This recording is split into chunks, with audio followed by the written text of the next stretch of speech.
Magandang araw sa inyong lahat at welcome sa aking channel. Sa wakas, ay sinagot na ni Coco Martin ang status ng relasyon nila ni Julia Montes. Muli kasing naungkat ang issue na kasal na sila dahil sa parehas na singsing na suot nila ng aktres. Sumalang si Coco sa ambush interview ni MJ Felipe habang nasa shooting ito ng Batang Quiapo. My question is, engaged na ba kayo? Kasal na ba kayo? Ano ba ang inyong estado ni Julia Montes? Tanong sa aktor. Sagot lamang nito, ay very happy siya ngayon. Maikse, ngunit tila makahulugan na sagot ng aktor. Ipiniliwanag ng mahusay ng aktor na ang prioridad niya ngayon ay bigyan ng privacy ang kanyang pamilya at ang kanyang sarili.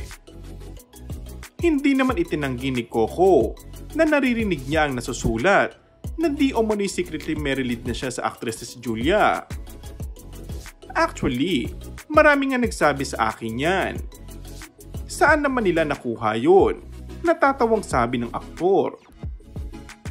Sinasabi rin kasing married daw di umano ang civil status niya sa kanyang passport. Samantala, hindi na raw niya ikinagulat ang ibinabatong issue sa kanyang ikinasal na raw siya. Nagsisimula pa lang ako, nasanay na ako sa ganyan. Tsaka nung pinasok ko yung trabaho ko, alam ko nang kasama yan. Artista ako, part ng work ko yun. Ayoko naman pigilan ng mga tao. Basta sabi ko, the more na tahimik ka at wala kang ginagawang masama sa kapwa mo, wala kang dapat ikatakot. Sabi pa, kahit daw magpakasal siya, ililihim pa rin daw niya dahil iniingatan raw niya ang privacy nito. Ang mga usap-usapan tungkol sa posibleng kasal ng dalawa ay nagdulot ng excitement sa mga tagahanga na nagnanais malaman ng mga plano ng kanilang idolo. Sa kabila ng kanilang status bilang mga kilalang personalidad, sinisiguro ni Coco Martin at Julia Montes na pinapahalaga nila ang kanilang privacy sa kanilang buhay.